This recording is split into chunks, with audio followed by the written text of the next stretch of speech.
After nearly 2 months of being in lockdown and in the depths of winter, you can't blame people for wanting to dream about a summer holiday. But the Transport Secretary slammed the brakes hard on that today. Well, look, it's too soon now, I'm afraid to say, either domestically or internationally, not least because right now we're saying you can't leave your home unless it's for one of 5 specific reasons, and one of them is not going on holiday. In this evening's press conference, that message was repeated. I'm afraid it is just too early for people to be certain about what we'll be able to do this summer. That advice hasn't gone down well among some senior Conservative backbenchers, as well as the new rules about returning from countries like Portugal in this advert on the so-called red list that could land you a 10-year jail sentence if you lie about where you've been. Labour's leader not impressed with this either.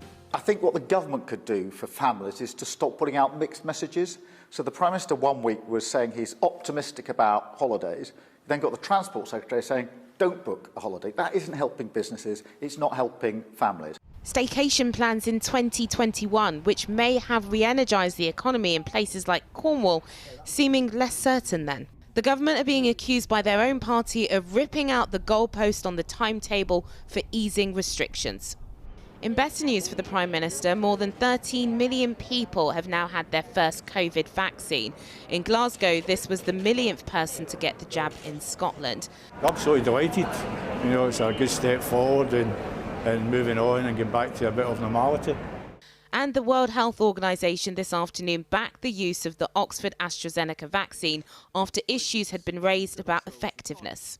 And it was good to see the World Health Organization today confirm its support for the Oxford AstraZeneca vaccine for use in everyone over the age of 18 and obviously everyone over 65. Could my symptoms be coronavirus? While holidays and vaccines may be on the minds of politicians, COVID symptoms are what some scientists are thinking about.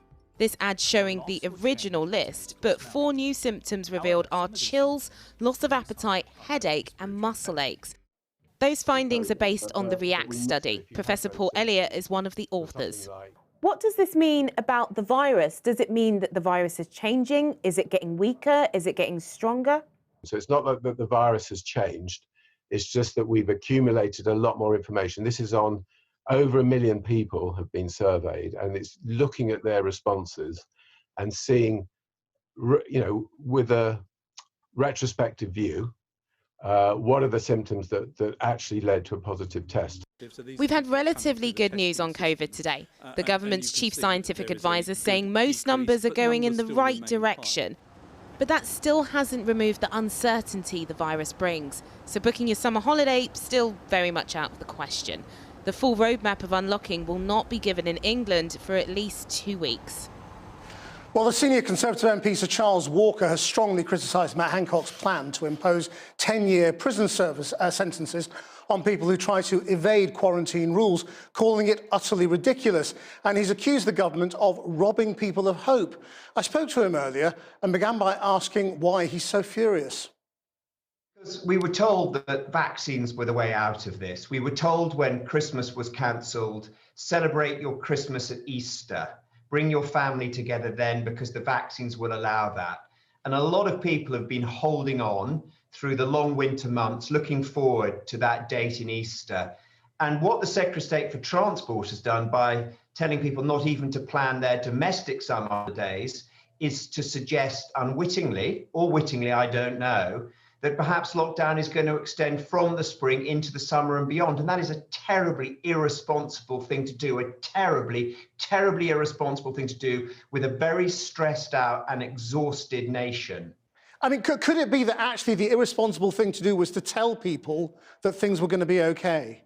You know, and that actually Grant Shapps might be being responsible by telling people, readjust your settings, you know. No, we can't go on like this. We've got a vaccine. We've got a vaccine with high efficacy. There will always be new variants of coronavirus. That's what coronaviruses do. They evolve, and this will happen year after year after year. The current situation is absolutely not sustainable. It's not sustainable for people's mental health and emotional well-being. It's not sustainable for business. It is not sustainable in any way at all. The government needs to have its feet held to the fire on this. Now, I hope that Grant Shapps was speaking out of turn. I hope it was a mistake. I hope the Prime Minister reins him in. But I mean, isn't the real issue that the government's communications has been all over the place from day one, because they keep trying to offer us certainties when they don't have them and they don't know? The government is running a deliberate programme to scare people witless. So you've got people who are now frightened to leave their homes in case they get this virus that, by the way, most people recover from. And with a vaccine, will be far less severe than it is now for many people. So are you saying we need to learn to live with a certain amount of death through coronavirus? Of course we do. Because that's a hard thing for you to tell Grant Shapps today, isn't it, when his dad is in hospital? Christian, my father died at 46. Didn't expect the world to stop for me. I was very sad. The world went on. If we're going to start citing our own personal situations as a reason for doing something or not, we're getting into very dangerous territory. This isn't about what happened to me. It's not about what's happening to everybody in the cabinet. It's about the fact that millions and millions of our constituents are under an enormous amount of stress. And what we've done now today is perhaps rob them of that hope that was keeping them going. I'm really sorry, but I'm not getting into this game where somehow a death from coronavirus is different from a death from cancer or death from heart disease. We accept that 20-odd thousand people die from flu every year. We accept that 617,000 people die every year from old age, but somehow you're not allowed to die from coronavirus ever. We cannot cancel life to preserve every life. What do you think about 10-year jail sentences for lying about where you've been on holiday? Well, I think most people think it's utter nonsense. Utter nonsense. So we're going to cart off some 19-year-old to prison who's been a bit leery about a trip to Portugal. I mean, come on. Does that kind of announcement actually then start undermining confidence in criminal justice? I mean, it does make the Secretary of State for Health look ridiculous. I mean, it really does. We have all these alpha males running around this issue, just saying the first thing it seems that pops into their head without any thought for the repercussions it's going to have on millions and millions of stressed out people at the end of their tether. Okay, now I appreciate, I understand that hospitals are desperate places, and I'm not a doctor, and I'm not a nurse, obviously, but I am someone who gets a different perspective. People really struggling, people trying to hold on with their fingertips, and I'm really worried about them. They need human contact. They really do. They need something to look forward to. Sir Charles Walker, thank you very much. Well, joining me now from Edinburgh University is Devi Sridhar, Professor of Global Public Health. What do you say to the Charles Walkers who've basically had enough?